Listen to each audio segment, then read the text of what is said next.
Welcome to Power Hour. Andre Totoy is a successful businessman who made his mark on the corporate world. He seamlessly transitioned to a professional speaker in 2009. There's a long list of awards to his name, but what we need to know is that he is passionate about South Africa and the rest of Africa. A keen Rotarian and humanitarian, Andre is determined to be a positive influence on South Africa. And he's also the host of Inspirational Hour with the Big Positive Guy on one of Cape Town's biggest commercial radio stations, Smile 90.4 FM. He's currently the CEO of High Impact Public Speaking, which teaches both adults and professional voice and presentation skills. I hand over to Andre to share some positivity with you. Andre, over to you.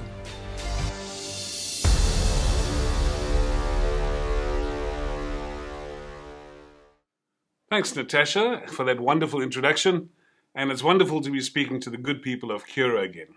How many of you can remember what you were doing on the 6th of March last year, 2020?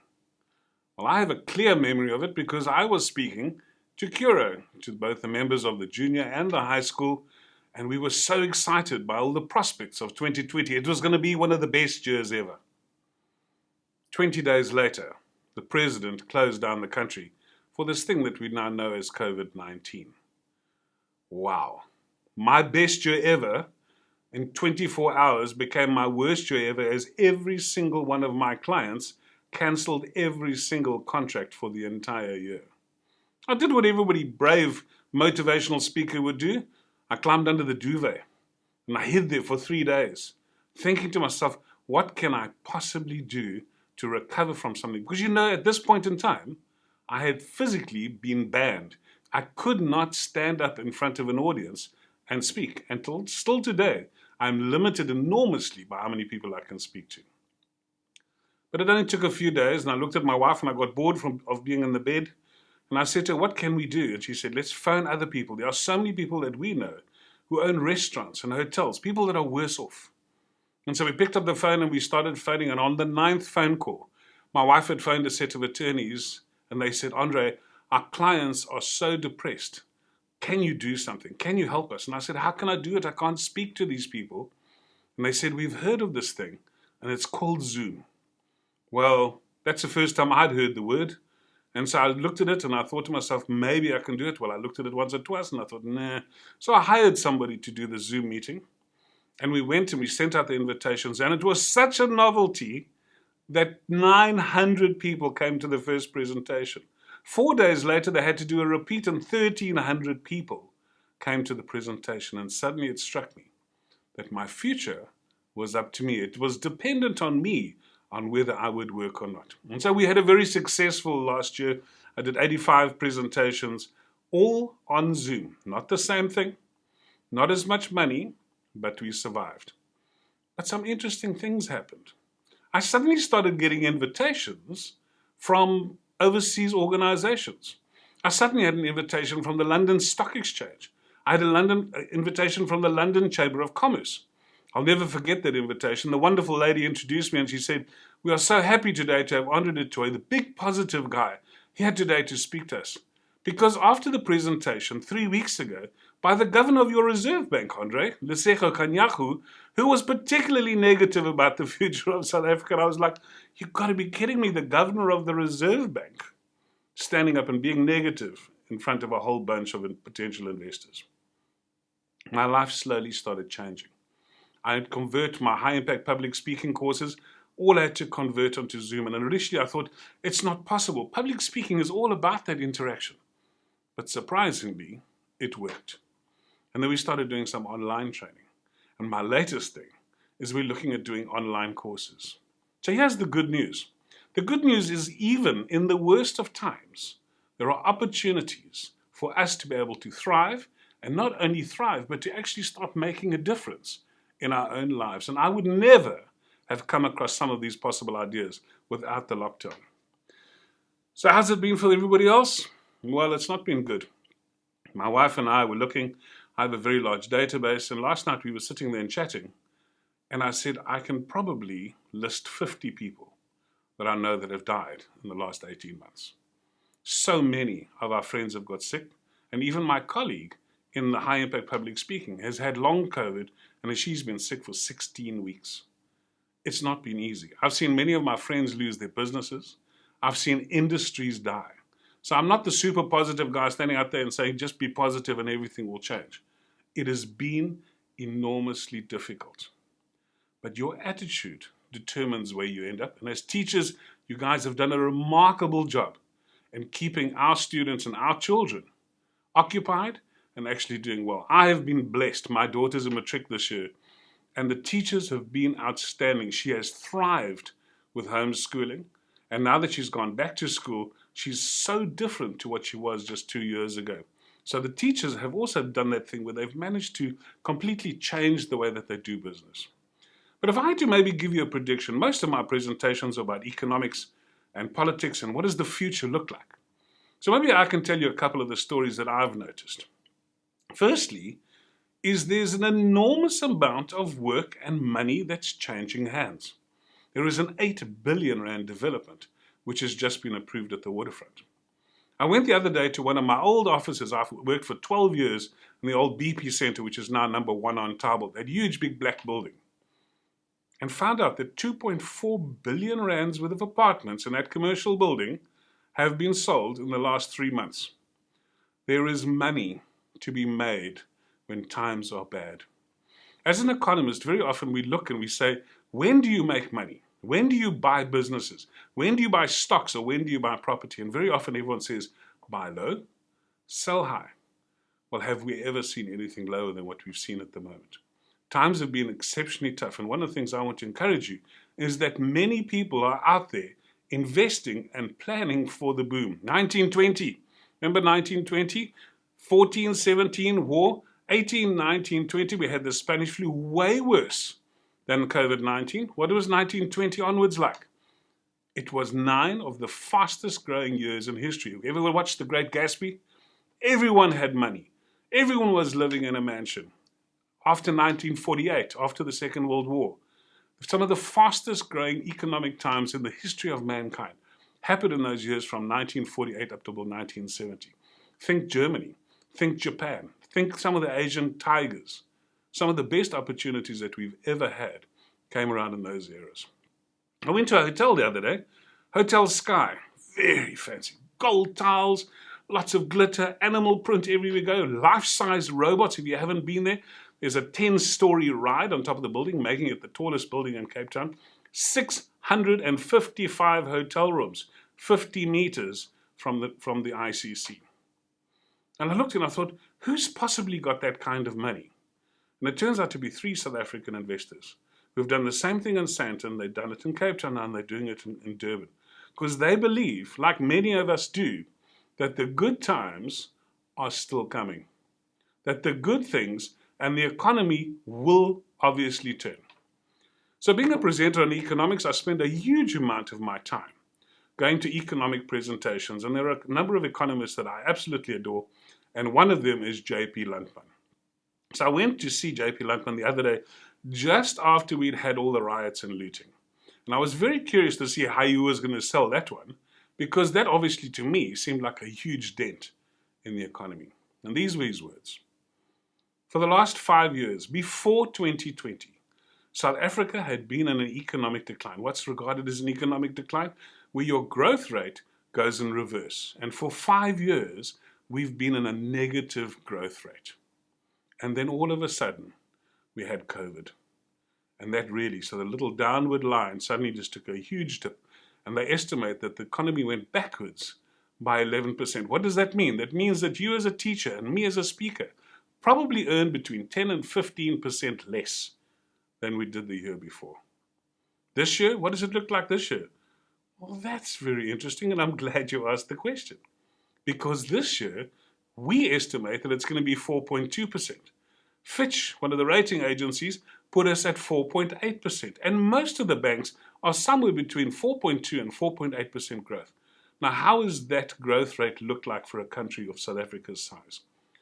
Well, the reality is that is unbelievable growth rate. That is comparable to the growth rates we had under Thabo Mbeki when we had this massive property upturn and where the market changed completely. I said to him, but what about the rioting and the looting? And he said, tragic as that may be, there are some positives that have come out of it. We have a budget of 5 trillion rand in this country. There was 25 billion rands worth of damage, which equates to 0.3% of the growth rate. So our growth rate of 4.2%, which is outstanding, has been dented. It's gone down to 3.8 or 3.9. And in terms of Fitch, it actually doesn't make any difference in their mind. What has been very good, though, is that it's identified who the troublemakers were. So we've ended up in a very positive scenario. We've ended up in a situation where it appears the judiciary, that justice, takes its course regardless of who you are. Justice will happen. The second thing which it did is it also exposed all the people that were on the other side of the fence. And so there's a wonderful thing called the step-down rule, which is a new rule from the ANC, which they've done with Ace Magashule. And after the rioting, 68 senior ANC members were asked to step down. Now, why is that good?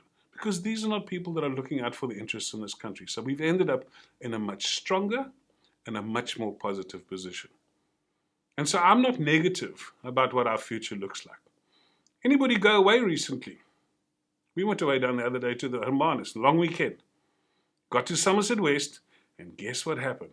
3 hours to get to Caledon. We're hungry for entertainment. We're hungry to go out. We're hungry to do things. I went to see the flowers 2 weeks ago. And just before we got to the Western Coast National Park, I saw this row of cars parked on the left. And I thought, what are these fools doing on the left-hand side on the highway?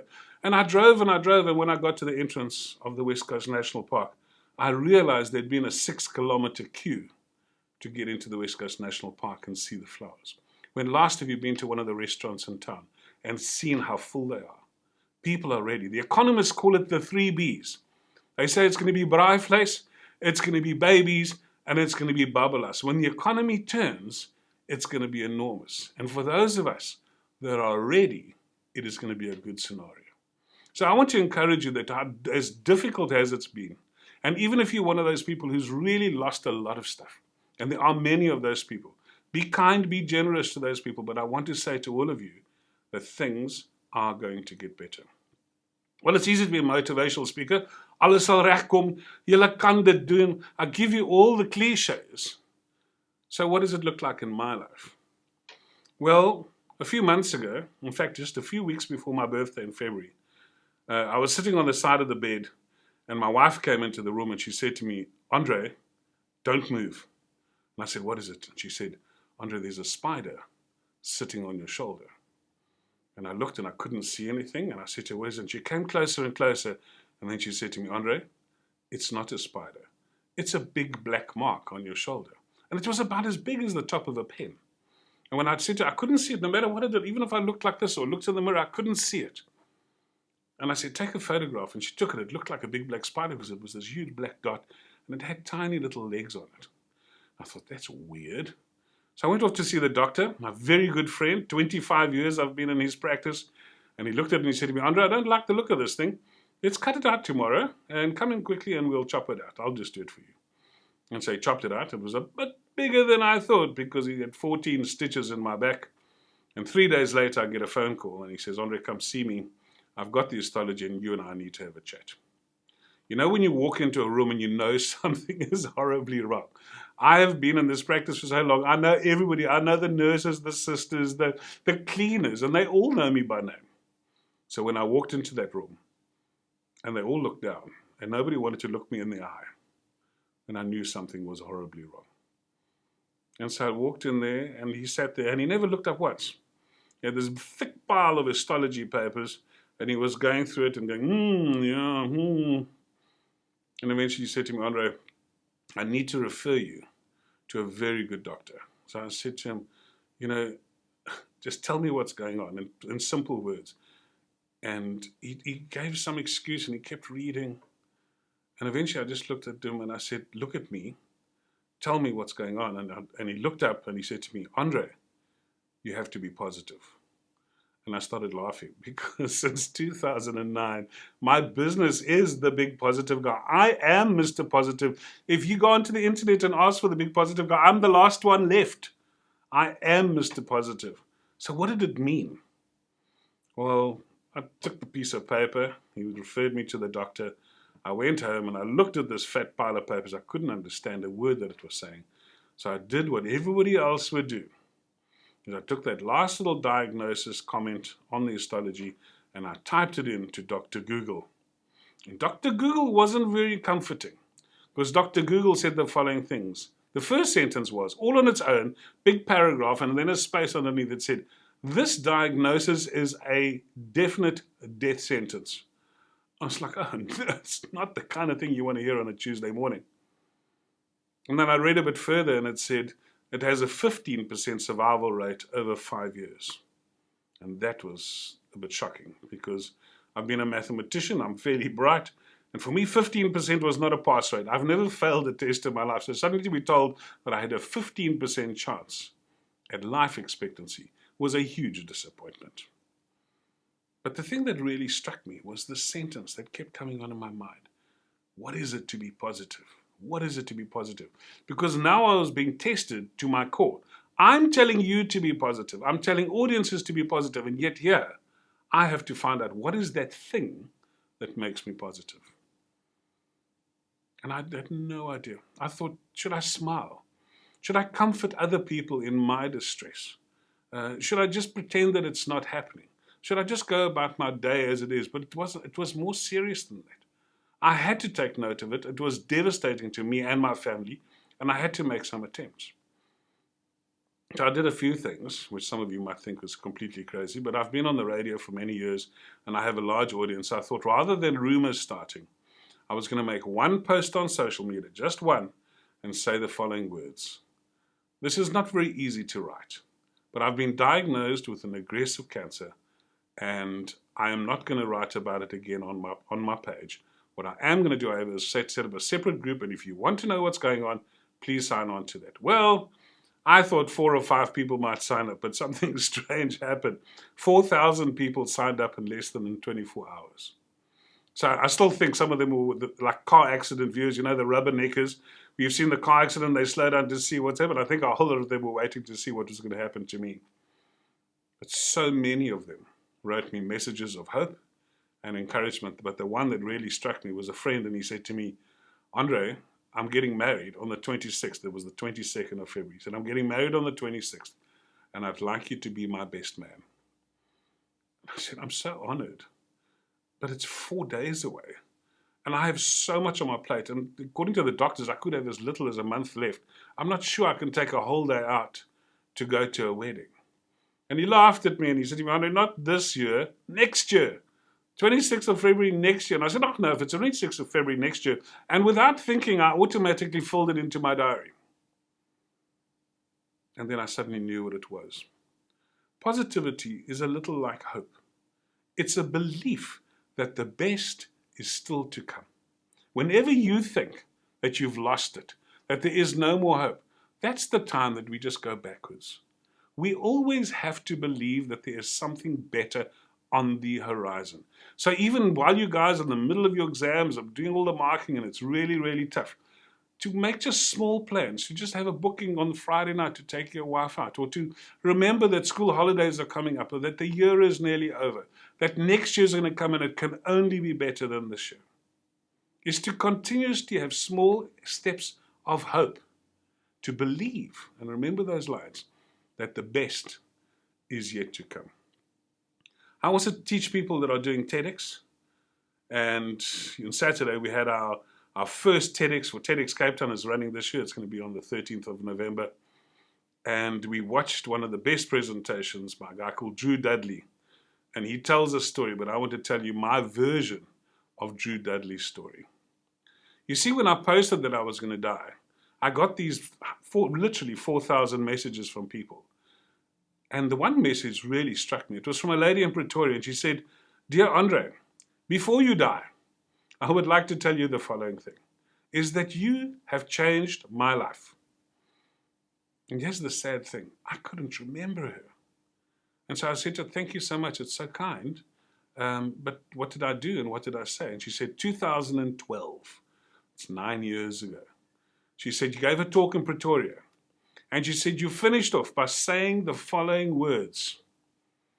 You said, look in the mirror when you wake up and look at yourself and say, what do I need to do to live my best possible life?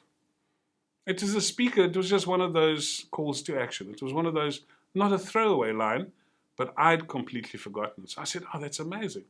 I said, what happened? She said, Andre, those words have changed my life. Every day I look in the mirror and I say to myself, what do I need to do to live my best possible life? And I said, what happened? She said, I dumped my husband. I was like, I'm so sorry to hear that. She said, it was the best thing I ever could have done. She said, I have been so happy without him. I said, and then? And then she said, I resigned from my job. I said, I'm so dreadfully sorry. It sounds like I've ruined your life. She said, no, I started my own business and it's gone exceptionally well. In fact, my business is now worth several million rand. And on top of that, I have met the most wonderful man. And we've been married now for several years. So before anything happens to you, I just needed you to know that the words that you said have made an enormous difference in my life. Wow. For me, I sat there and I thought to myself, you know, for a person I can't remember, for a line that I can't remember having said, it's made a huge difference in one person's life. And I want to say to you today is that one of the things that I've done as a thank you to those 4,000 people, I made an invitation to 50 of them to go have a cup of coffee on my expense and just to sit and just to chat and just to say thank you for their support.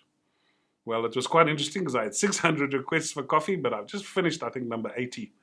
I've been taking 5 people a week for coffee ever since I've recovered, and I have recovered, so that's the good news. I'm not dying anymore. I have got a checkup this month, and I'll tell you how it goes after that, but everything is good. But here's one of the things that I have noticed, and these were not just casual coffees, these were serious coffees. We asked deep and dark questions. So many of them came back and said to me that somewhere in their life, someone has said something to them that has changed them completely. Sometimes for the good, but sometimes for the bad.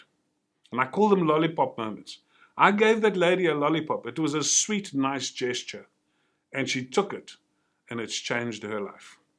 If I look at all these coffees, so many of them look and say, I was given a lollipop. And you know who gave them the lollipop? Most of the time, it was a teacher. Men, women that are in their 40s, 50s, and 60s turn around to him and said, I was 'n meneer de Tooi gewees. En dit was in graad 10. En hy het vir my gesê, ek kan enigiets doen. That small gestures of encouragement by you as the teachers, as the people that have the custody of our children more times than we actually have, can make the biggest differences. And so I want to encourage you and say, sometimes when the going gets tough, when you look at it and you're tired and the children are naughty and things just aren't, it's difficult. I don't believe that your lives are easy as teachers. I think it's a tough and it's an incredible job. But at Curro, I've seen incredibly dedicated teachers. And I want you to remember that every time that you interact with a child, every time you make a throwaway comment, there's always the chance of making it a lollipop moment. It's either something that's going to break that child. And so many times I hear that when somebody said, you're rubbish, you're never going to go anywhere. And that line stays with the child for the rest of their lives. Or it's the opposite. It's that lollipop moment and saying, you can be whoever you want to be. It's that lollipop moment making a child or a young adult believe in themselves. I can't help being positive. I just believe that there's so much more good stuff for us to come. I just want to say to Curro that you are taking a huge responsibility on your shoulders for looking after the children that are literally going to run the rest of this country. And so I just want to congratulate Curro and the teachers. I've had lots of dealings with the pupils and with the teachers and with the parents over the last couple of years, and it's always, for me, been a positive experience. If you'd like to connect with me, go to Google, type in the big positive guy. I'm the last one left. It will be great to hear from you. Thank you.